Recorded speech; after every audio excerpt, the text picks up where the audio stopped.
आज हम पढ़ेंगे यूनिट नंबर 3 बिजनेस इकोनॉमिक्स का ओके थ्योरी ऑफ कॉस्ट के बारे में आज पढ़ेंगे। ठीक है,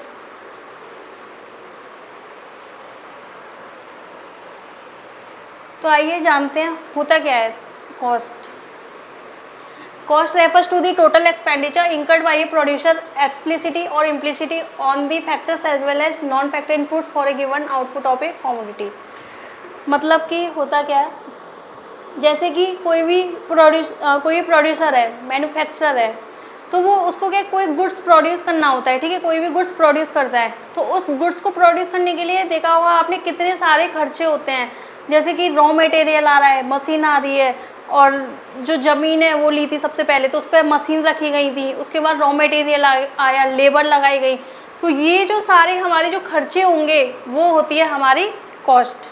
ठीक है, जो कि इनकर्ड की जाती है, किसके द्वारा की जाती है, ये एक प्रोड्यूसर के द्वारा, मैन्युफैक्चरर के द्वारा, जो कि गुड्स को प्रोड्यूस करता है।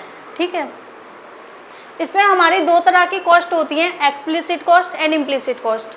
एक्सप्लिसिट कॉस्ट जो वह होती है जो एक्सपेंडिचर बाहर के खर्चे होते हैं, मतलब कि बाहर पेमेंट करना होता है। इम्प्लिसिट कॉस्ट जो होती हैं वो फर्म खुद से ही करती है। जैसे कि इसमें मशीन्स की बात की गई है, purchase of machinery for production. अगर मशीनरी को परचेज करते हैं तो उसके लिए पेमेंट तो करना पड़ेगा, बाहर पेमेंट किया। ठीक है, तो ये हो गई हमारी एक्सप्लिसिट कॉस्ट। इम्प्लिसिट कॉस्ट, जैसे कि कोई भी बिल्डिंग है, रेंट पे ली है तो उसका रेंट पे करना पड़ेगा, तो वो क्या है, हमारे खुद के खर्चे हो रहे हैं, सेल्फ ओन्ड इनपुट्स। ठीक है, जो भी एक प्रोडक्ट बन के तैयार हो रहा है, जो भी उसमें खर्चे हमारे हो रहे हैं, प्रोडक्ट बनने से लेके प्रोडक्ट तैयार तक, जब तक वो आउटपुट में कन्वर्ट नहीं हो जाता, जितने भी खर्चे होते हैं वो कहलाते हैं हमारे theory of cost.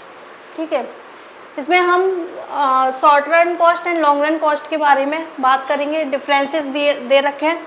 In the short run a firm is constrained by at least one fixed input such as a factory और स्पेशलाइज्ड लेबर। मतलब कि इसमें शॉर्ट रन में होगा क्या, फर्म जो है इसमें कंडीशन दे रखी है कि सिर्फ जो प्रोड्यूसर होगा, जो गुड्स प्रोड्यूस कर रहा है, एक फैक्टर को चेंज कर सकता है, या फिर तो वो लेबर को चेंज कर ले या फिर रॉ मटेरियल को चेंज कर ले।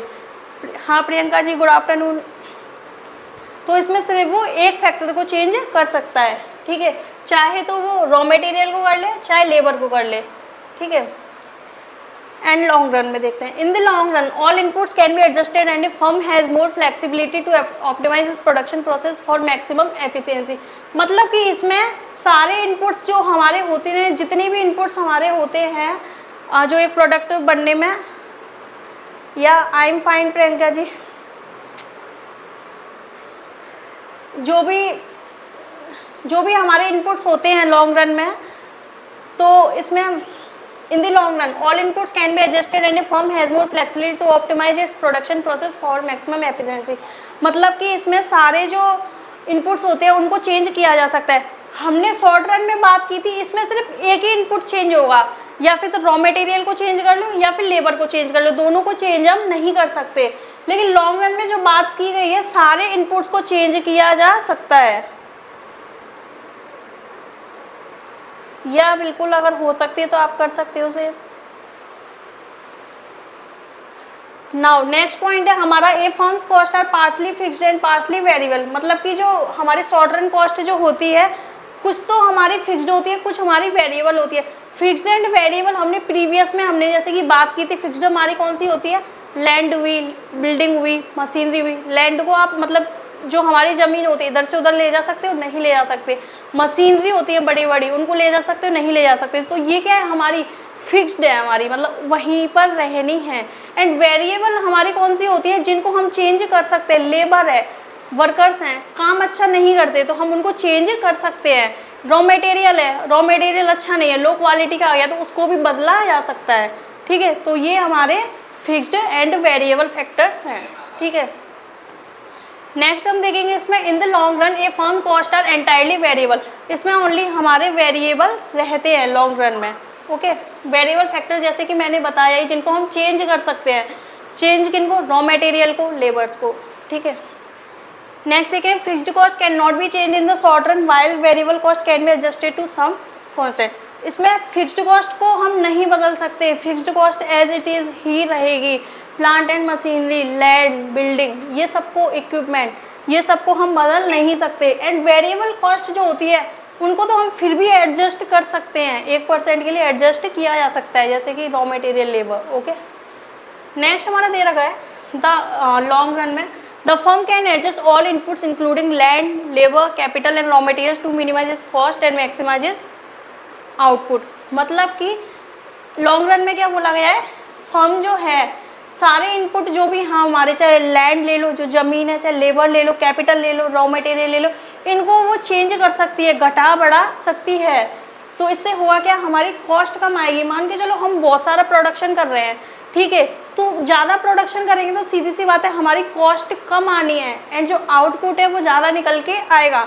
अगर हम कम प्रोडक्शन करते हैं ना, कम माल बनाते हैं, तो हमें उसमें लॉस ही है, क्योंकि लॉस ही होना है। जो माल हम बाहर से लेके आएंगे तो वो होलसेल में नहीं ला पाएंगे, लेकिन ज़्यादा प्रोडक्शन अगर हम करते हैं, बड़े स्तर पर करते हैं, तो हमें इसका फ़ायदा होना है, ठीक है। इसलिए लॉन्ग रन में चेंज हम कर सकते हैं।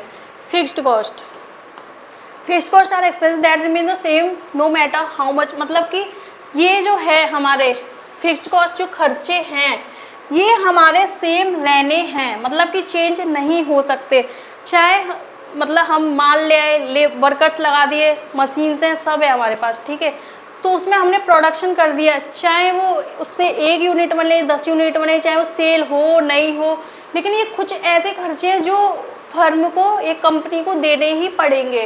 वो कैसे, रेंट है, भले ही हमारी सेल नहीं हुई, प्रोडक्शन नहीं हुआ, रेंट का तो उसे देना पड़ेगा ना, टाइम टू टाइम, हर महीने 10,000 रेंट है तो 10,000 देना ही पड़ेगा, ठीक है।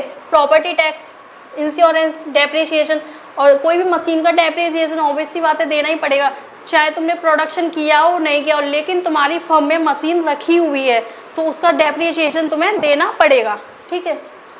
नेक्स्ट है हमारा fixed cost do not change with increase or decrease in out. वही सेम बात की गई है, मतलब कि फिक्स्ड कॉस्ट जो है चेंज नहीं होगी, do not change with increase or decrease in output, मतलब कि ना इसमें घटेगा ना बढ़ेगा, ठीक है। These are remain constant, these are incurred even when output is 0।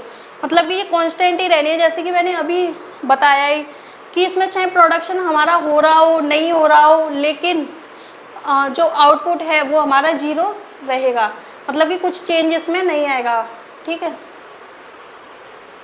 Next हम बात करेंगे वेरिएबल वेटर, जो कि हमारे चेंज हो सकते हैं, जैसे कि variable cost are any expenses that change based on how much a company produces and sells such a labour utility. मतलब कि इसमें बात की गई है, वेरिएबल कॉस्ट में बात की गई है, इसमें इस अकॉर्डिंग हमारा चेंज होता है, कंपनी जितना प्रोड्यूस करेगी, जितना सेल करेगी, उस हिसाब से चेंज आएगा। मान के चलो जैसे कि रॉ मटेरियल है हमारा, उसे 10 यूनिट प्रोड्यूस करने हैं, ठीक है, तो वो उतना ही रॉ मटेरियल लेके आएगा, ज़रूरी नहीं है कि वो 10 यूनिट से ऊपर लेके आए, कि वो वेस्टेज करना फालतू का, तो वो उसको चेंज कर सकता है।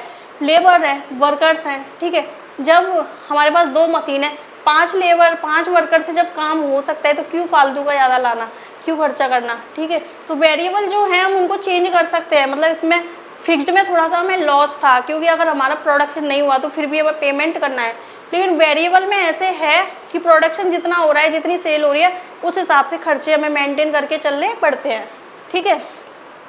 नेक्स्ट हमारा दे रखा है variable cost increase when output increases and decrease. मतलब कि अगर हमारा आउटपुट बढ़ गया तो वेरिएबल कॉस्ट बढ़ जाएगी, डिक्रीज हो गया तो वेरिएबल कॉस्ट जो है डिक्रीज हो जाएगी, अगर 0 होता है तो 0 हो जाएगी, ठीक है। ये मतलब जो आउटपुट है वेरिएबल कॉस्ट के आधार पर चलेगा, ठीक है। नेक्स्ट हम देखेंगे टोटल कॉस्ट, ठीक है। टोटल कॉस्ट क्या होती है, जो भी हम पूरा स्पेंड कर लेते हैं money, total money is the sum of all the money spend to produce, maintain or own something, और it is the sum of total fixed cost and total variable cost. मतलब कि जो भी हमने मनी स्पेंड की है एक product को बनाने में, ठीक है, पूरा प्रोडक्ट मतलब बन के तैयार हो गया, मशीन्स आ गई एंड लेबर को पेमेंट भी कर दिया, ठीक है, पूरा प्रोडक्ट बन के जो तैयार हो गया, लास्ट में जो हमारी कॉस्ट निकल के आएगी तो वो कहलाती है हमारी टोटल कॉस्ट, जिसमें कि 2 तरह की हमारी आती हैं, total fixed cost and total variable cost, ठीक है। यस, देन हम देखेंगे जैसे एग्जांपल दिए रखा है opening A burger restaurant, a new restaurant, total cost of production include fixed cost like, मतलब कि कोई एक बर्गर रेस्टोरेंट है, ठीक है, उसका हमने रेंट पे किया, और वेरिएबल कॉस्ट जैसे कि मतलब एम्प्लॉयज़ को पेमेंट किया, इंग्रेडिएंट्स जो आते हैं उनका पेमेंट किया, तो ये सब जो ओवरऑल हम सब चीज़ों का पेमेंट जब लास्ट में कर देते हैं, जो कॉस्ट निकल के आएगी फिक्स्ड प्लस वेरिएबल की, तो वो होती है हमारी टोटल कॉस्ट, ठीक है। एंड आप इसका देख सकते हो total fixed cost total variable cost से ही हमारा टोटल कॉस्ट निकलता है। जैसे कि हमारे आउटपुट दे रखा है 0 1 2 3 4 5, फिक्स्ड कॉस्ट जो है जैसे कि मैंने बताया रिमेनिंग कांस्टेंट रहनी है, ना घटेगी ना बढ़ेगी, तो सारी 10 10 10 ली गई है। एंड वेरिएबल कॉस्ट जो है ये हमारी घटती बढ़ती है, ठीक है, जैसे कि 0 दे रखी है, जब हमने 10 फिर 0 10 18 24 28 32, एंड टोटल कॉस्ट का फॉर्मूला क्या होता है हमारा fixed cost plus variable cost. तो आप देख सकते हो 10 + 0 10, 10 + 10 20, 10 + 18 28, देन ऐसे ही सारे हमारे ऐड होके आ गए, तो ये हो गई हमारी टोटल कॉस्ट, ठीक है। देन इसके बाद पूरा हमारा मिक्स्ड डायग्राम दे रखा है total cost total fixed cost and total variable cost का। तो TFC जो है हमारी कांस्टेंट है, सारे यूनिट 10 पर थी, ठीक है, एंड TVC जो है आप देख सकते हो ये हमारा इंक्रीजिंग रेट में हो रहा है, एंड टोटल कॉस्ट है, जब TVC इंक्रीजिंग रेट में हो रहा है तो हमारा TC भी इंक्रीजिंग रेट में हो रहा है, ठीक है। देन हम देखेंगे इसके बाद एवरेज कॉस्ट। एवरेज कॉस्ट क्या होती है, ये हाँ बिल्कुल सही लिखा है आपने, यही होती है हमारी total cost TFC plus TVC equals to TC, right.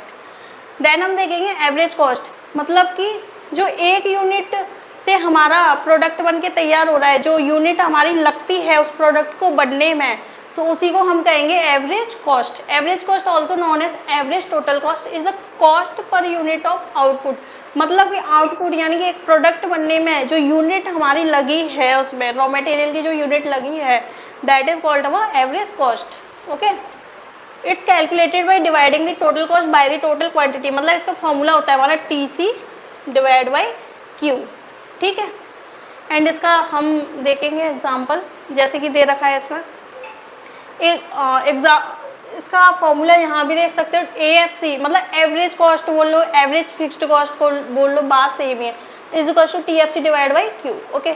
इसका एग्जांपल देखते हैं, factory producing coffee cups, if a factory produces 40 coffee cups at a total cost of $320, the average cost per coffee cup is $8। वो कैसे आई है, एक factory है 40 coffee के cup क्या करती है, प्रोड्यूस करती है, एंड किस कॉस्ट पे कर रही है, उसका मतलब पूरा जो प्रोडक्शन हो गया, जो टोटल कॉस्ट जो हमारी निकल के आई प्रोडक्शन होने के बाद, वो निकल के आई हमारी $320। तो इसका फॉर्मूला क्या दे रखा है हमारा टोटल कॉस्ट यानी कि $320 डिवाइड बाई 40 हो जाएगा, मतलब कि क्वांटिटी कितनी है 40, ठीक है। तो ये आ गया हमारा $8, आप देख सकते हो, ठीक है। देन इसका ये दे रखा है एवरेज फिक्स्ड कॉस्ट निकालने का तरीका, इसमें हमारे आउटपुट दे रखे हैं, टोटल फिक्स्ड कॉस्ट दे रखे हैं 1 divide by 10, 2 divide by 10, then इसको कर देंगे तो ये हमारा आ जाएगा एवरेज फिक्स्ड कॉस्ट, यानी कि total fixed cost divide by output, okay. Output बोलो क्वांटिटी बोलो। देन ये इसका डायग्राम है एवरेज फिक्स्ड कॉस्ट का, ठीक है। तो ये हमारा इसकी शेप ऐसे आई है कि इसको बोला जाएगा रेक्टेंगुलर हाइपरबोला, ओके। देन आपको पूछ लिया जाए क्वेश्चन कि एवरेज फिक्स्ड कॉस्ट जो होती है उसको बोला क्या जाता है अदर नेम, और उसमें ऑप्शंस दे दिए जाए, तो आपको ये बताना है रेक्टेंगुलर हाइपरबोला, ओके। नेक्स्ट हम देखेंगे एवरेज वेरिएबल कॉस्ट, जो कि उसमें तो हमारी फिक्स थी, जो यूनिट की निकल के आई थी एवरेज फिक्स कॉस्ट में। देन एवरेज वेरिएबल कॉस्ट जो होगा ये हमारा मतलब चेंज भी हो सकता है पर यूनिट के हिसाब से, एक यूनिट आई है तो 1, 2 आई हैं तो 2 यूनिट, ठीक है। Average variable cost is the variable cost per unit of output, ठीक है। इसका फॉर्मूला होता है सेम फॉर्मूला होता है, उसमें AFC था, देन इसमें ABC TVC divide by Q, ठीक है। इसका भी सेम वही डायग्राम दे रखा है, आउटपुट दे रखे हैं, टोटल वेरिएबल कॉस्ट दे रखे हैं, देन ABC का फॉर्मूला हमारा होता है TVC डिवाइड बाई आउटपुट बोलो या Q कुछ भी, ठीक है। 1 divide by 10, 2 divide by 18, 3 divide by 24, ऐसे करके ये आ जाएगा, आप देख लेना, ठीक है। देन हमारा ABC आप देख सकते हो एवरेज वेरिएबल कॉस्ट का जो डायग्राम है, इस तरह का होता है, ठीक है। अब इसके बाद देखेंगे मार्जिनल कॉस्ट के बारे में। मार्जिनल कॉस्ट क्या होती है, ठीक है। मार्जिनल कॉस्ट मतलब कि मान के चलिए हमने 500 जो यूनिट हैं तैयार कर लिए बना के, ठीक है। 500 यूनिट का रॉ मटेरियल लाए एंड उसका हमने प्रोडक्शन कर लिया, उसका आउटपुट बन के तैयार हो गया, कोई प्रोडक्ट बन के तैयार हो गया। देन हम क्या करते हैं, उसमें 200 यूनिट आगे और ऐड कर देते हैं, 200 यूनिट और ले आते हैं मार्केट से, देन उसका और प्रोडक्शन करते हैं। तो ये 200 यूनिट हम ऐड इसमें करेंगे तो वो कहलाएगी हमारी मार्जिनल कॉस्ट, ठीक है। आप देख सकते हो definition, marginal cost is the addition to total cost due to the addition of 1 unit of output. मतलब कि टोटल कॉस्ट का addition due to the addition of 1 unit of output, मतलब कि उसमें 1 यूनिट और ऐड कर दी जाए। जैसे कि मैंने बताया 500 यूनिट प्रोड्यूस कर दिए, 200 यूनिट और लाए उसमें और प्रोड्यूस कर दिए, तो वो हो जाएगी हमारी मार्जिनल कॉस्ट, ठीक है। मार्जिनल कॉस्ट का फॉर्मूला दे रखा है TCN minus TCN minus 1 and MC is equals to change in total cost divide by change in quantity, ठीक है। देन ये हमारा मार्जिनल कॉस्ट दे रखा है, आपने अभी निकाला ही था। जैसे कि आउटपुट दे रखा है फिक्स्ड कॉस्ट वेरिएबल, देन इसके बाद TC निकल के आ गई इन दोनों को मिला के, तो टोटल कॉस्ट से हमारी मार्जिनल कॉस्ट निकल के आएगी। वो कैसे, 20 में से 10 गए तो 10 बचे, 28 में से 20 गए तो 8 बचे, 34 में से 28 गए तो 6, 42 में से 38 4, देन ऐसे करके हमारी मार्जिनल कॉस्ट आ जाएगी। TCN माइनस 1, नीचे से हम क्या करेंगे, यूनिट को माइनस करते जाएंगे, ओके।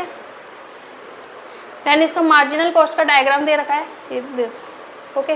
वो तो आप ये ग्राफ बनाओगे रखो, वैसे तो ये यूजीसी नेट के लिए ग्राफ इंपॉर्टेंट नहीं है, वैसे अगर ये बनाओगे तो ये निकल के आपका आएगा, ठीक है। ये आपने फॉर्मूला ऐसे कि देखा ही था, MCN इज TCN माइनस 1, ठीक है। अब देखेंगे हम relationship between average marginal and total cost, ठीक है। इधर हमारे दे रखे हैं relationship between average cost and marginal cost. जब हमारा एवरेज कॉस्ट घटती है तो एवरेज कॉस्ट इधर क्या हो जाएगी, हमारी बढ़ जाएगी मार्जिनल कॉस्ट से, ठीक है। मतलब पॉजिटिव रिलेशन नहीं रहेगा, नेगेटिव रिलेशन रहेगा। जब हमारी एवरेज कॉस्ट अगर घटती है तो एवरेज कॉस्ट हमारी बढ़ती है मार्जिनल कॉस्ट से, ठीक है। When AC is rising, marginal cost इससे क्या होगा, फिर ज़्यादा होगा एवरेज कॉस्ट से। जब पॉइंट ऑफ इक्विलिब्रियम आ जाएगा, ठीक है, जब जो भी उनका गोल था अचीव कर लेते हैं तो MC is equals to AC वाली सिचुएशन क्रिएट हो जाएगी, ठीक है। अभी डायग्राम में आएंगे आगे। MC is always to the left of AC। MC जो है मार्जिनल कॉस्ट जो है हमेशा AC के लेफ्ट में रहेगा and cuts AC from its lowest point, ठीक है। मतलब कि नीचे से उसको कट करेगा, ठीक है। देन हम देखेंगे relationship between total cost and marginal cost. When MC is diminishing TC increases eight A diminishing rate. ये आपने सेम टू सेम अभी पढ़े ही थे, जैसे कि प्रोडक्शन फंक्शन में पढ़ा था। तो आगे एकदम एज इट इज़ ही हमारे रिलेशन रहने होते हैं, जैसे उसमें भी सेम है इसमें भी सेम है, बस वर्ड चेंज कर दिया गया। इसमें कॉस्ट ले लिया है, उसमें प्रोडक्ट, उसमें AP MP एंड TP ले रहे थे, देन इसमें AC MC एंड TC ले रहे हैं, ठीक है। रिलेशन एकदम एज इट इज़ हमारे सेम ही है, ओके। नेक्स्ट हम देखेंगे point, when MC is diminishing, TC जो है इंक्रीजेस होगा डिमिनिशिंग रेट से, then TC increasing at increasing rate, तो हमारा MC जो है इंक्रीज हो जाएगा, ठीक है। When MC reaches is lowest point, सबसे नीचे अगर ये पहुंच जाता है, आपने देखा होगा 0 देन नेगेटिव, तो इससे क्या होगा, हमारा TP stops increasing at diminishing rate, वो स्टॉप हो जाएगा बढ़ना आगे, ठीक है।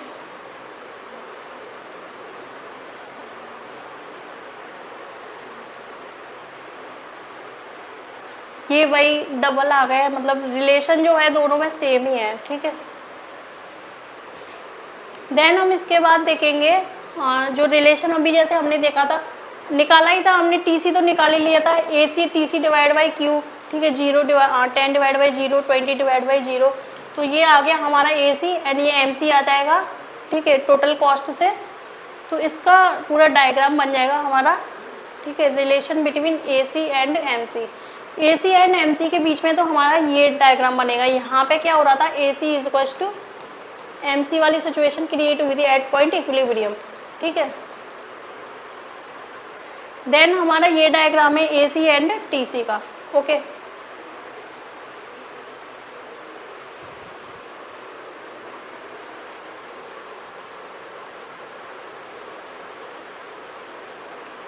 आप देख सकते हो जैसे कि यहाँ पे जो पॉइंट आ रहा है, इस पॉइंट को मैंने अंडरलाइन किया हुआ है, ये जो पॉइंट है हमारा लोवेस्ट पॉइंट ऑफ MC। ठीक है, अब हम देखेंगे, ये तो हो गया पूरा कॉस्ट के बारे में, थ्योरी ऑफ कॉस्ट। ठीक है, अब हम टॉपिक देखेंगे इकोनॉमीज ऑफ स्केल के बारे में। ठीक है, इकोनॉमीज ऑफ स्केल होता क्या है?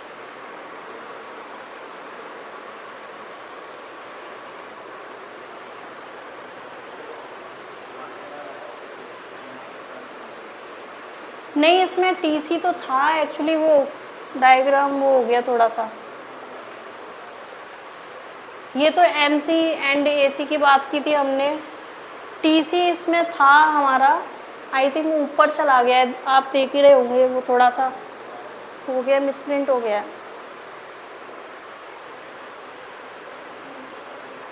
अब हम पढ़ेंगे इकोनॉमीज ऑफ स्केल।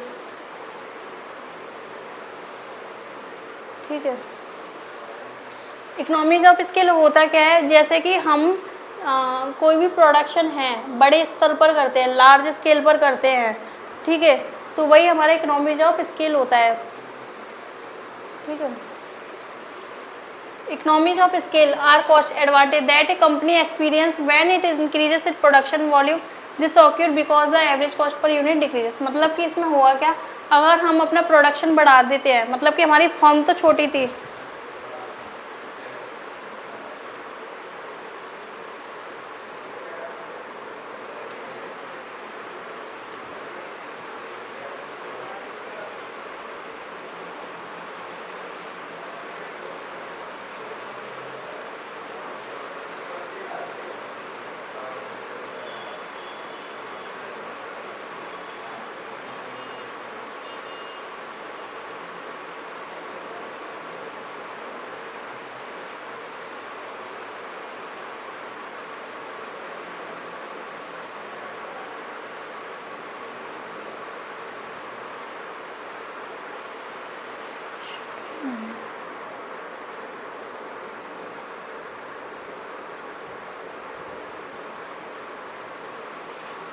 ओके, तो हम पढ़ रहे थे इकोनॉमीज ऑफ स्केल। ओके, मतलब कि हम क्या होता है इसमें, अगर हमारा प्रोडक्शन फर्म हमारी छोटी थी लेकिन हम उसको बड़े स्तर पर कर देते हैं, हम उसका प्रोडक्शन बढ़ा देते, ज़्यादा लेबर लगा देते, ज़्यादा रॉ मटेरियल ले आए, ठीक है, ज़्यादा मशीन्स लगा दी, तो जो हमारा प्रोडक्शन जो है इंक्रीज होगा, तो वही हमारा इकोनॉमीज ऑफ स्केल कहलाता है। ठीक है, this occurs because the average cost per unit decreases as the number of units produced increases. मतलब कि अगर इसमें हमारी एवरेज कॉस्ट पर यूनिट जो है डिक्रीज हो जाती है, ठीक है, तो इससे हुआ क्या, यूनिट्स जो प्रोड्यूस हम कर रहे हैं, टोटल जो यूनिट्स हैं, मतलब कि जैसे कि बात करते हैं, हम मार्केट से लेके आए 10 यूनिट लेके आए, लेकिन हम उसका प्रोडक्शन जो है ज़्यादा कर रहे हैं। ठीक है, पहले क्या हुआ, एवरेज कॉस्ट यानी कि यूनिट हम कम लेके आए, ये क्या हो रही है हमारी डिक्रीज, लेकिन इससे हमारा प्रोडक्शन जो है ज़्यादा हो रहा है, तो यूनिट्स जो प्रोड्यूस किए जाएंगे वो इंक्रीज हमारे होंगे। ठीक है, थोड़े माल से ज़्यादा कुछ बनाया जाए। ठीक है, सीधी सी बात है, मार्केट से जब हम कुछ होलसेल में लेके आते हैं तो हमें सस्ता पड़ता है, देन हम उसको बना के मार्केट में सेल करें तो आउटपुट इससे बढ़ेगा। ठीक है, एंड हाउ दे वर्क, ये काम कैसे करता है इसको देखेंगे। Economies of scale occur because fixed cost like जैसे कि equipment, overhead are spread and over a large number of units. अगर हम इक्विपमेंट, ओवरहेड जो भी होते हैं हमारे, उनको अगर बढ़ा दिया जाए, ठीक है, ओवरहेड मतलब कि फैक्ट्री ओवरहेड हो गए, जैसे कि मशीन्स काफ़ी सारी लगा दो, ठीक है, but A large number of units, मतलब कि इनको बढ़ा दिया जाए तो इससे क्या होगा, प्रोडक्शन इंक्रीज होगा। This can lead to increased productivity and efficiency, और इससे हमारी प्रोडक्शन कॉस्ट कम आएगी। ठीक है, अगर कोई बड़े स्तर पर हम बिजनेस करते हैं तो इससे हमारी प्रोडक्शन कॉस्ट कम निकल के आती है, आउटपुट ज़्यादा निकल के आता है। ठीक है, इसको 2 पार्ट्स में डिवाइड किया गया है, internal economies of scale and external economies of scale. ठीक है, इंटरनल इकोनॉमीज ऑफ स्केल कौन से होते हैं? जो फर्म को फ़ायदा मिल रहा है, मतलब कि जैसे कि मेरी फर्म है तो ओनली मेरे को ही फ़ायदा मिल रहा है। एंड एक्सटर्नल जो होंगे हमारे, सारी फर्म को फ़ायदा मिल रहा है, मतलब कि आसपास की जितनी भी और फर्म होंगी ना, जैसे कि ऑयल इंडस्ट्री है या फिर दूध की भी फैक्ट्री है, तो एक्सटर्नल वही होगी, मतलब सारी फर्म को फ़ायदा मिल रहा है। ठीक है, वो कैसे देखते हैं आगे। Internal economies. Internal economies are those which are open to a single factory or a single firm independently of the action of other firms. मतलब कि इसका सिंगल फैक्ट्री की बात की गई है कि वो इंडिपेंडेंटली वर्क करेगी, खुद के लिए काम करेगी। कि हम, जैसे मैं हूँ, मेरी ऑयल की फैक्ट्री है, तो मैं खुद के लिए काम करूँगी कि मैं अपनी फर्म को कैसे बढ़ा सकती हूँ, कैसे एक्सपेंड कर सकती हूँ, अपने बिजनेस को बढ़ा सकती हूँ। ठीक है, they result from an increase in the scale of output of a firm. और वो होगा कैसे? जब हम आउटपुट को बढ़ा दें। ठीक है, अब इसमें हमारे कुछ पॉइंट्स दे रखे हैं।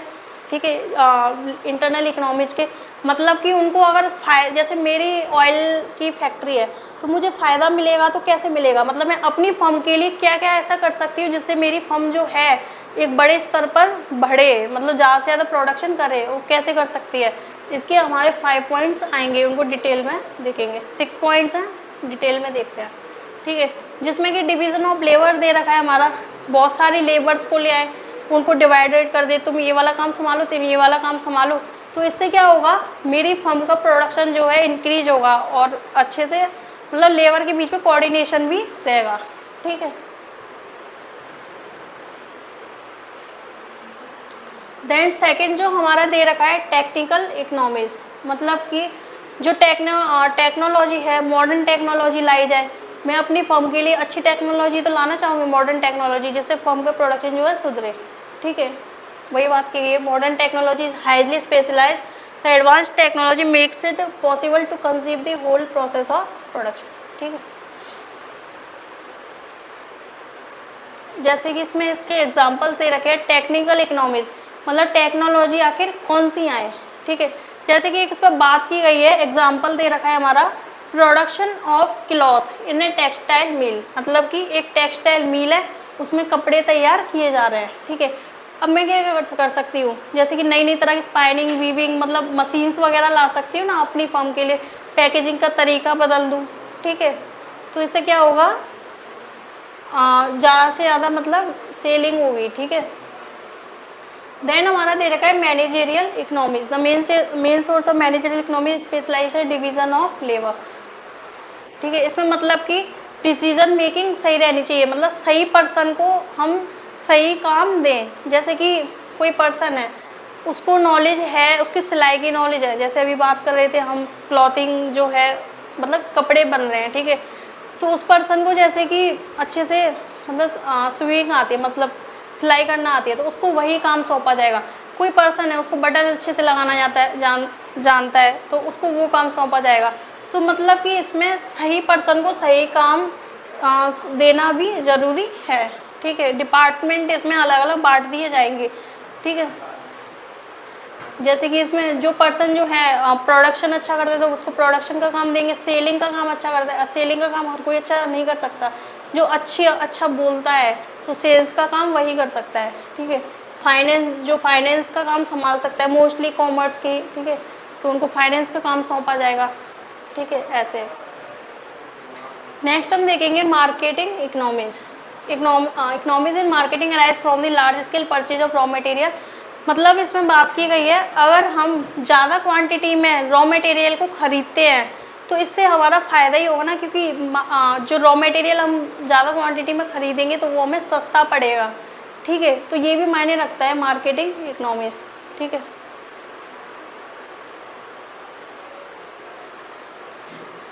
नेक्स्ट हम देखेंगे financial economies. A large firm has the advantage of mobilising required funds relatively at a cost than that of a smaller firm, मतलब कि ये भी एक मतलब तरीका है कि आखिर एक फर्म है, ठीक है, तो वो अपने फंड को कैसे रेज कर सकती है। मान के चलो बिजनेस तो उसने खोल लिया लेकिन उस पर पैसों की कमी आ गई, तो वो ऐसा क्या तरीका ढूंढे कि वो अपने फंड को इंक्रीज करे, रेज करे, मतलब बढ़ाए। ठीक है। तो ऐसे एक तरीका ये हो सकता है वो शेयर को इश्यू कर दे, ठीक है, शेयर इश्यू कर देगी तो वो थोड़ा सा, हाँ, लोन भी नहीं लेना पड़ा मार्केट से, लोन वाली कंडीशन क्रिएट नहीं हुई कि लोन लेंगे तो इंटरेस्ट पे करना पड़ेगा, तो इसलिए अगर वो शेयर इशू करती है तो इसमें थोड़ा सा फ़ायदा है, ठीक है। मतलब मेन पॉइंट्स शेयर इशू का थोड़ा सा प्रॉफिट रहेगा, अदरवाइज ऑप्शन में तो वो लोन भी ले सकती है पब्लिक से एंड बैंक से उधार भी ले सकती है लो इंटरेस्ट रेट पर, बस फर्स्ट प्रेफरेंस जो रहेगी हमारी वो शेयर्स की रहेगी, ठीक है। नेक्स्ट हम देखेंगे रिस्क बियरिंग इकोनॉमीज, ठीक है। ए large firm can spread A risk through appropriate diversification of production and marketing. अब सीधी सी बात है, छोटी फर्म थी हमारी लेकिन हम उसको बढ़ाना चाह रहे हैं, लार्ज स्केल पर करना चाह रहे हैं। जब लार्ज स्केल पर करना चाह रहे हैं तो रिस्क तो रहेंगे ना, चली या नहीं चली, ठीक है, क्योंकि पूरा उसमें प्रोडक्शन करना पड़ता है, ठीक है, मार्केटिंग वगैरह होती है, देन उसका भी थोड़ा रिस्क रहता है। जैसे कि इसमें एग्जांपल दे रखा है, in the current phase of recession many CEOs have announced cost cutting strategy in order to absorb the losses. मतलब कि ये लॉस को एब्जॉर्ब करने का तरीका है, ठीक है। नेक्स्ट हम देखेंगे एक्सटर्नल इकोनॉमीज ऑफ स्केल के बारे में। इंटरनल इकोनॉमीज तो मतलब ये थी कि वो मैं थी, जैसे कि मैं अपनी फर्म के लिए फ़ायदा देख रही थी कि मैं अपनी फर्म को कैसे एक्सपेंड करूं, लेकिन एक्सटर्नल इकोनॉमीज में सारी फर्म को फ़ायदा मिलेगा। वो कैसे, मान के चलिए गवर्नमेंट है, कोई भी सब्सिडी ले आए, कोई भी पॉलिसी ले आए, तो इससे होगा क्या, सारी फर्म को फ़ायदा होगा। मतलब कि बाहर के सोर्सेस जो हैं अंदर की फर्म्स को क्या करेंगे, अफेक्ट करेंगे, ठीक है। जैसे इस पे दे रखा है external economies are those which occur externally they are enjoyed by all firms. मतलब कि वो इंजॉय की जाती हैं सारी फर्म के द्वारा। External economies of scale active to the large size firm in the form of discount and concession. जैसे कि लार्ज स्केल पर परचेज हो रॉ मटेरियल की, ठीक है, इस वे में फ़ायदा हो सकता है। And large scale acquisition of external finance particularly from the commercial banks. मतलब कि जो फाइनेंस लोन्स वगैरह लिए जाएँ तो स्पेशली कमर्शियल बैंक से लिए जाएँ, ठीक है। एडवर्टाइजिंग कैंपेन एंड वो ट्रांसपोर्टेशन वेयर हाउसिंग के लिए हायरिंग करेगी, ठीक है। तो मतलब इसमें क्या है, सारी फर्म जो हैं वो सारी फर्म ही फ़ायदा इसका उठा रही हैं, ठीक है। जिसमें हमारे कुछ पॉइंट दे रखे हैं, जिसमें नंबर 1 हमारा दे रखा है economies of concentration. A large number of firm are concentrated in special export zone और इंडस्ट्रियल एस्टेट्स। मतलब कि इसमें बात की गई है अगर जो फर्म है सारी एक जगह ही आ जाएं, जैसे कि अलग अलग जगह फर्म एस्टेब्लिश्ड है, ठीक है, अगर वो सारी एक ही एरिया में आ जाती हैं तो भी इस चीज़ का फ़ायदा रहता है, सारी फर्म को इसका फ़ायदा रहेगा। तो वो हो जाएगी हमारी इकोनॉमीज ऑफ कंसंट्रेशन, ठीक है। क्योंकि सीधी सी बात है, अगर सारी फर्म जो है एक साथ एक ही जगह आ जाएंगी तो इससे हमारी जो प्रोडक्शन की कॉस्ट है वो क्या होगी, घटेगी, ठीक है। दैन सेकेंड नंबर हम देखेंगे इकोनॉमीज ऑफ इंफॉर्मेशन, ठीक है। Firms of a particular industry could share common portals of information like on journal, website, news bulletin. मतलब कि मान के चलिए किसी भी जैसे कि कोई भी फ़ोन है, ठीक है, लॉन्च हुआ है, ठीक है, तो उससे क्या होगा, मार्केट में बात फैलेगी। किसके थ्रू फैलेगी, जैसे कि सोशल जो जर्नल होते हैं हमारे, जर्नल यानी कि जो भी न्यूज़ वगैरह बताते हैं ना, सोशल मीडिया, वेबसाइट्स वगैरह, न्यूज़ वगैरह, तो इनके थ्रू क्या होगा, ऐसा तो है नहीं एक ही सेलर होगा उसी को पता चले, सारे लोगों को पता चलेगा ना। कोई भी प्रोडक्ट लॉन्च होता है या फिर कोई भी खबर ऐसी आती है बिजनेस से रिलेटेड तो वो सबको पता चलेगी, तो इसका फ़ायदा सब उठाएंगे, ठीक है। या फिर कोई नई टेक्नोलॉजी लॉन्च करते हैं, ठीक है, इंजीनियर्स, तो उसका भी सबको पता चलेगा, तो वो सब जो फर्म वाले होंगे वो उस टेक्नोलॉजी को अपनी अपनी फर्म में लाना चाहेंगे, ठीक है। देन हमारा नेक्स्ट दे रखा है इकोनॉमीज ऑफ डिसइंटीग्रेशन, ठीक है। इस पर मतलब बात की गई है जैसे कि मान के चलिए एक एग्जांपल ही लेते हैं हम इसमें। जैसे कपड़े का प्रोडक्शन हो रहा है, ठीक है, कपड़े का प्रोडक्शन हो रहा है, तो मतलब वहाँ पे होगा क्या कपड़े का प्रोडक्शन हो रहा है तो वो बाहर से जो है कपड़ा लेके आएंगे, बटन कहीं से लेके आएंगे, चैन कहीं से लेके आएंगे, तो कपड़े भी अलग अलग तरह के होते हैं, उनको कहीं से लेके आएंगे। तो इसमें ये बोला गया है अगर ये सारी चीज़ें एक ही जगह आ जाए एज अ लार्ज फर्म, तो इससे क्या होगा, हमारी इकोनॉमी ऑफ स्केल को फ़ायदा होगा। ठीक है, उसमें बात की गई थी मतलब जो सारी अलग अलग फर्म्स हैं वो एक जगह आ जाएं। इसमें बात कर रहे हैं एक ही फर्म जो प्रोडक्शन एक चीज़ का कर रही है, लेकिन उसमें अलग अलग रॉ मटेरियल्स का जो यूज हो रहा है ना वो एक जगह आ जाते हैं, तो इससे क्या होगा, टाइम भी कंज्यूम होगा, टाइम हमारा बचेगा इससे। ठीक है, each big industrial production can be सब डिवाइडेड इनटू सेवरल प्रोसेसेस। ठीक है, growth of subsidiary ancillary industries in and around industrial estate would help large firm, मतलब कि इससे क्या होगा, काफ़ी ज़्यादा हेल्प हो जाएगी लार्ज फर्म के लिए। ठीक है, इधर से उधर भटकना नहीं पड़ेगा, हमारे लिए भी ऐसे ईजी हो जाएगा, हम उस मार्केट में जाएं, उस मार्केट में जाएं, उस मार्केट, जब सारी चीज़ें एक जगह ही आ जाएं तो हमारे लिए भी आसानी हो जाएगी ख़रीदने में। ठीक है, तो ये था हमारा इकोनॉमीज ऑफ डिसइंटीग्रेशन। अब हम कुछ कॉस्ट देखेंगे, एग्ज़ाम के लिए थोड़ी सी इम्पोर्टेंट है, मतलब कभी कभी आ जाता है, डेफिनेशन दे देता है, ये कौन सी कॉस्ट है बताओ, इस टाइप का क्वेश्चन आता है। ठीक है, अब आएंगी हमारी डिफरेंट टाइप की कॉस्ट। ठीक है,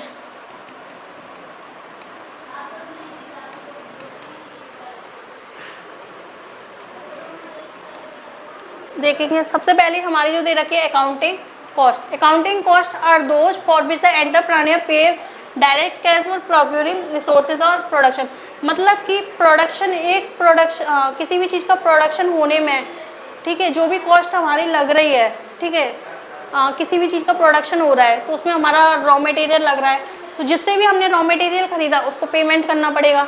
मशीन्स आई हैं उनको भी पेमेंट, जो वर्कर्स हैं उनको सैलरी देनी पड़ेगी, तो ये सब हमारी क्या कहलाएगी, अकाउंटिंग कॉस्ट, जो भी हमें पेमेंट करने पड़ते हैं, जो भी हमारे खर्चे होते हैं एक प्रोडक्ट को तैयार होने में। ठीक है, देन इसके बाद देखेंगे हम इकोनॉमिक कॉस्ट। इकोनॉमिक कॉस्ट क्या होती है, These include money which the entrepreneur forgoes but would have entered had invested his time, efforts and investment in other ventures। जैसे कि इस पर बात की गई है, मतलब कोई भी एंटरप्रेन्योर है, ठीक है, तो कोई भी फर्म में वो क्या कर रहा है, इन्वेस्ट कर रहा है, इन्वेस्टमेंट कर रहा है, तो उसने पैसा इन्वेस्ट किया है, तो पैसा भी इन्वेस्ट कर रहा है, टाइम भी, और अपने एफर्ट भी वो लगा रहा है, तो वो चाहता है कि उसे उसका फिर कुछ अच्छा मिले। ठीक है, इकोनॉमिक कॉस्ट निकल के आए। नेक्स्ट हम देखेंगे आउटले कॉस्ट। ठीक है, the actual expenses incurred by the entrepreneur in employing inputs are called outlay cost, मतलब कि जो हमारे इनपुट्स होते हैं उनका जो वो एम्प्लॉय करता है उनका पेमेंट जो करना पड़ता है, तो वो हमारी आउटले कॉस्ट होती है। जैसे कि these include payment of wages, rent, electricity, fuel charges, raw material. अब ये जो हैं हमारे, ये ऐसे चार्जेस हैं, प्रोडक्शन हुआ हो या नहीं हुआ हो, लेकिन इनका पेमेंट जो है करना पड़ेगा। मतलब कि जैसे रेंट है फैक्ट्री का, मशीन्स वगैरह तो रखी हैं, प्रोडक्शन हो रहा हो नहीं हो रहा हो, रेंट तो हर महीने टाइम टू टाइम देना पड़ेगा। इलेक्ट्रिसिटी है, इलेक्ट्रिसिटी वाले को हम कुछ बोल नहीं सकते, उसको भी टाइम टू टाइम इलेक्ट्रिसिटी पे करनी पड़ेगी। ठीक है, फ्यूल चार्जेस हुए, रॉ मटेरियल हुआ, तो ये सब के क्या पेमेंट फिक्स होते हैं हमारे आउटले के। ठीक है, इसके बाद देखिएगा हम संक कॉस्ट। ये sunk cost is an investment that has already been made and can not be recovered, मतलब कि हमने इस पर इन्वेस्टमेंट तो कर दिया, मतलब हमने पे तो कर दिए, लेकिन हमने उसका भी फ़ायदा नहीं उठाया। वो कैसे, इसमें एग्जांपल जैसे कि दे रखा है, बाइंग ए थिएटर टिकट, मतलब हमने एक मूवी की टिकट खरीदी। ठीक है, if you by A ticket but can't go, the cost of the ticket is a sunk cost, मतलब कि हमने जैसे टिकट तो खरीद ली मूवी की, लेकिन हम गए नहीं। ठीक है, हम गए नहीं, लेकिन अब वो सीधी सी बात है, पैसे तो हमारे गए लेकिन वो हमें रिकवर नहीं हो पाए, मतलब हमें उसको फ़ायदा मिल ही नहीं पाया, हम मूवी तो जा ही नहीं पाए, तो ये क्या कहलाएगी, हमारी संक कॉस्ट। मतलब ये एक इन्वेस्टमेंट है, जो कि इन्वेस्टमेंट तो हमारा बन गया, has already been, but it can't be recovered. ठीक है, इसके बाद देखेंगे हम मनी कॉस्ट क्या होती है। Money cost is also recognized at the nominal cost. It is nothing but the expenses experienced by a firm to yield a commodity. जैसे कि इसमें एक एग्जांपल दे रखा है, कॉस्ट ऑफ प्रोड्यूसिंग 200 चेयर्स, मतलब 200 चेयर हैं, ठीक है, उसकी जो कॉस्ट निकल के आई है हमारी 10,000 निकल के आई है, तो यही कहलाएगी हमारी 200 चेयर की जो 10,000 हमारी कॉस्ट आई है, ये होती है हमारी मनी कॉस्ट, ठीक है। इसके बाद हम देखेंगे अपॉर्चुनिटी कॉस्ट को। The opportunity cost is time spend studying and that money to spend on something else a farmer chooses to plant wheat. मतलब कि ये अपॉर्चुनिटी कॉस्ट जो है अलग अलग चीज़ों पे खर्च की जाती है। मतलब वो कैसे, एक फार्मर है, ठीक है, उसने ज़मीन ली, ठीक है, उस पर मतलब वीट का प्रोडक्शन कर रहा है, to plant wheat. The opportunity cost is planting a different crop, मतलब उस पर अलग अलग तरह की जो क्रॉपिंग होगी उस ज़मीन पर, जो हमारी लैंड है, ठीक है, उस पर उसके मतलब अल्टरनेटिव यूज होंगे, ठीक है। तो उस पर काफ़ी सारी एक वीट का ऐसे प्रोडक्शन करने के लिए तो मशीन्स भी आएंगी, हमारी जो लैंड है वो, तो ये सारे खर्चे जो होंगे हमारे क्या कहलाएंगे, अपॉर्चुनिटी कॉस्ट, ठीक है। एक वीट को तैयार करने में क्या क्या खर्चे हमारे हो रहे हैं। नेक्स्ट हम देखेंगे direct cost, attributed to a cost object like a product project और डिपार्टमेंट। मतलब ये डायरेक्टली खर्च डायरेक्टली आती है, जैसे एक प्रोडक्ट बन के तैयार हुआ है तो ये हो गई हमारी डायरेक्ट कॉस्ट। और इनडायरेक्ट कॉस्ट मतलब इनडायरेक्टली खर्चा हो जाता है जो हमें पता नहीं चल पाता, जैसे कि indirect cost are expenses that can't be directly treated to a cost traced to a cost object. मतलब कि ये कुछ इनडायरेक्ट एक्सपेंसेस होते हैं। मतलब डायरेक्ट खर्चे तो जैसे ऐसे थे, हमारे मशीन्स थी, रॉ मटेरियल आए, प्रोडक्शन तैयार हो रहा। इनडायरेक्ट कॉस्ट कैसे हो जाएगी, जैसे कि मशीन ख़राब हो गई, मशीन को सही करवाने के लिए हमारी कॉस्ट लगी, इनडायरेक्ट कॉस्ट हो गई, ठीक है। या फिर कोई सामान कम पड़ गया तो उसको लेके आना पड़ा, तो ये हो गई हमारे इनडायरेक्ट कॉस्ट, इनडायरेक्ट खर्चे हो गए ये, जिनका हमें पता ही नहीं था कि खर्चे होने भी थे, ठीक है, that is called indirect cost. Next हम देखेंगे सोशल कॉस्ट। सोशल कॉस्ट क्या होती है? Social cost is the total cost to society of an activity और decision including the private cost और एक्सटर्नल कॉस्ट। मतलब कि ये डायरेक्ट सोसाइटी से रिलेटेड होती है हमारी, ठीक है, जो भी सोसाइटी पर खर्च की गई है, ठीक है। प्राइवेट कॉस्ट क्या होती है? Private cost are the cost a person or business pays to produce or buy goods and services.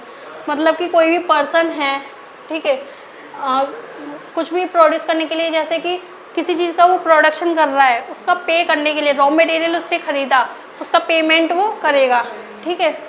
तो उसको प्रोड्यूस करने के लिए या फिर गुड्स बाय करता है, जैसे रॉ मटेरियल ख़रीदा, इन सब का जो पेमेंट वो कर रहा है ना, तो वो हमारी प्राइवेट कॉस्ट कहलाएगी। जैसे इसमें एग्जांपल दे रखा है, in the production of A car private cost include the cost of labour. मतलब एक कार को बनने में क्या क्या चीज़ें लग रही हैं।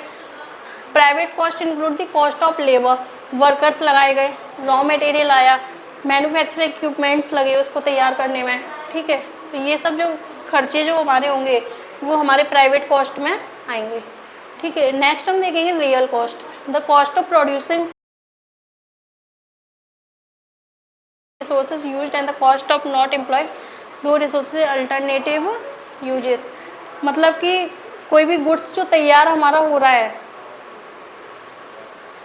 जो भी हमारा सारे रिसोर्सेज की जो मिला के कॉस्ट आएगी तो वो हो जाएगी हमारी रियल कॉस्ट, ठीक है, जिसके अल्टरनेटिव यूजेस थे। नेक्स्ट हम देखेंगे incremental cost.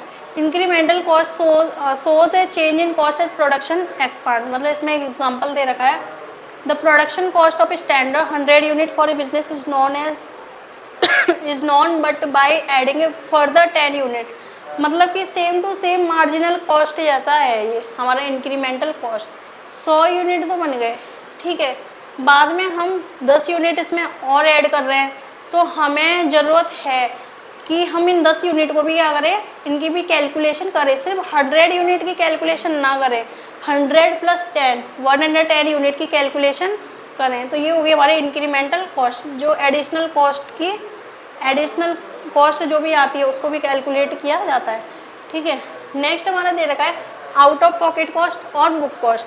Out of pocket cost refers to cost that involve current cash payment or immediate payment to outsider. जैसे कि ये हमारे ऐसे खर्चे हैं जो तुरंत ही देने पड़ते हैं, ठीक है। करेंट पेमेंट जो होते हैं, जैसे कि रेंट है, पता है 30 तारीख को पूरा होना है, तो रेंट पे करना पड़ेगा, 30 से 31 नहीं हो जाना चाहिए, 1 तारीख नहीं हो जानी चाहिए, ठीक है।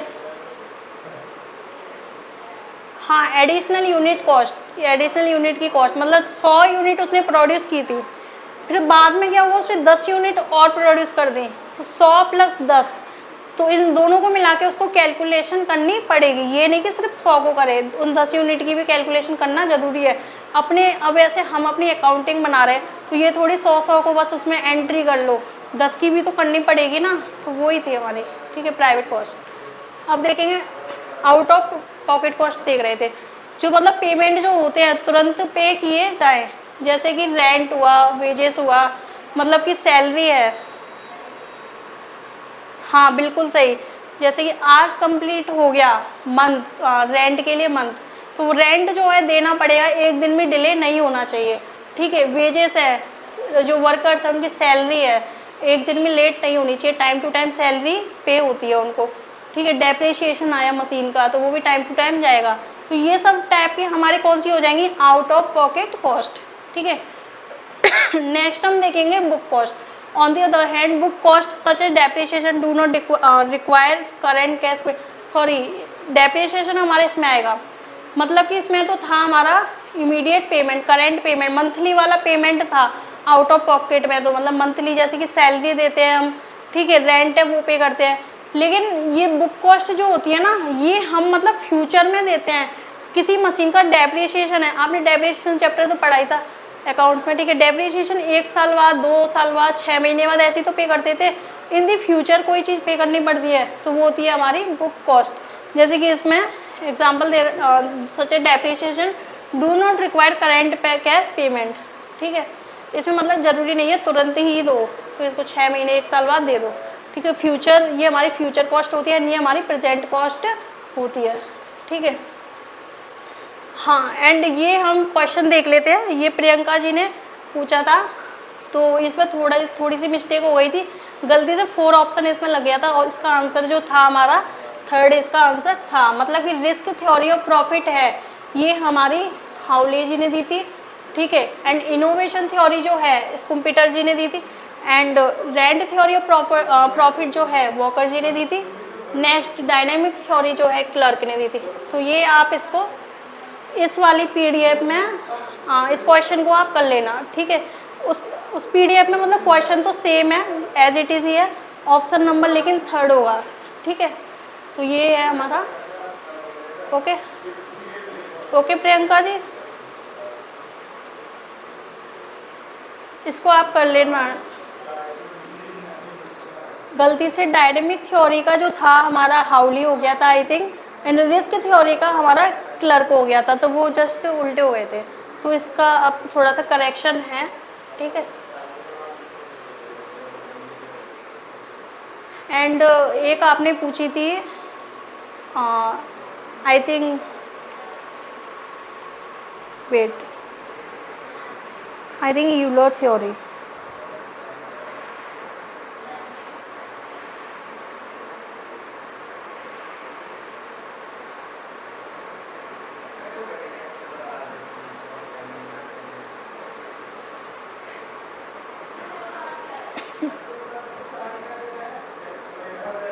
एक आपने पूछी थी Euler theory I think, right,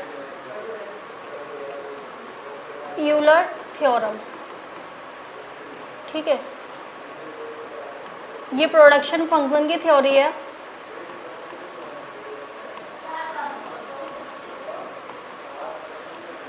Euler theorem, ठीक है।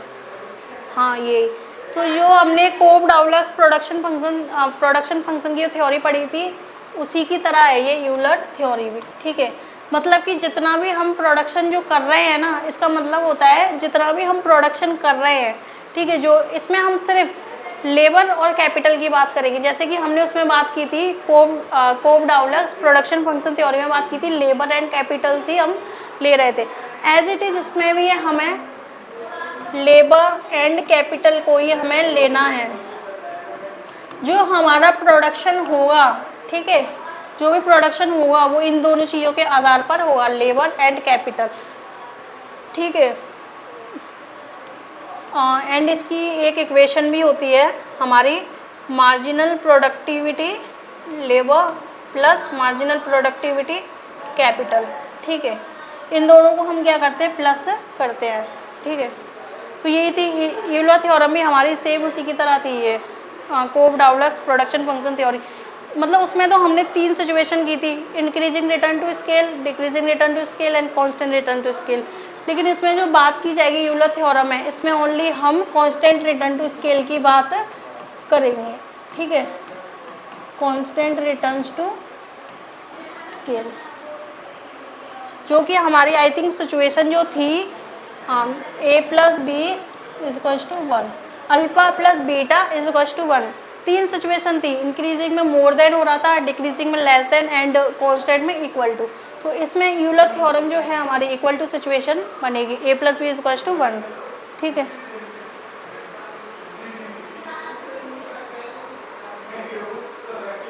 इसके क्वेश्चंस आए हैं, ठीक है, इसका भी कोई इशू नहीं, इसका फिर मैं एक आपके लिए क्वेश्चंस की सीरीज़ लेके आ जाऊँगी, देन उसमें अपन क्वेश्चंस को सॉल्व कर लेंगे, ठीक है। इसकी देख लेंगे अपन, जो चैप्टर छोटा होगा उसके लास्ट में अपन इसको कर लेंगे अलग से, क्वेश्चंस भी 2-3 कर लेंगे, उसी से आ जाएंगे, ओके। दोनों के एक साथ कर लेंगे, Cobb Douglas production function theory and Euler theorem, दोनों के क्वेश्चंस अपन कर ही लेंगे, ठीक है। मैं भूल जाऊँ तो मेरे को याद दिला देना, वैसे तो याद ही रहेगा, ठीक है। सो आज का चैप्टर था हमारा थ्योरी ऑफ कॉस्ट, इसको आप पढ़ लेना अच्छे से, पूरा था इसमें जो भी यूजीसी नेट का आता है सारा कुछ था ये थ्योरी ऑफ कॉस्ट में, यहाँ से बाहर कुछ नहीं पढ़ना, जो भी आएगा सीबे से आएगा, ठीक है। तो कर लेना, नोट्स बना लेना, नोट्स बनाते जाओ अच्छे से, ओके। सो मिलते हैं अपन,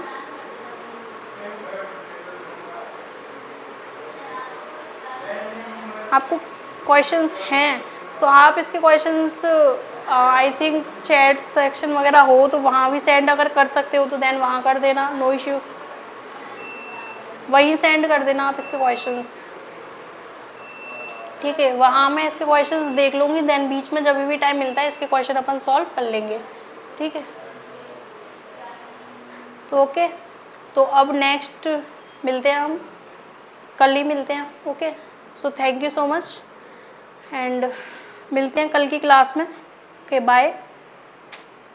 और इसको पढ़ लेना अच्छे से, साथ ही साथ अपना सिलेबस कवर करते जाओ, नोट्स बनाते जाओ, क्योंकि एकदम से फिर पेपर आ जाएगा, लोड आ जाएगा, ठीक है।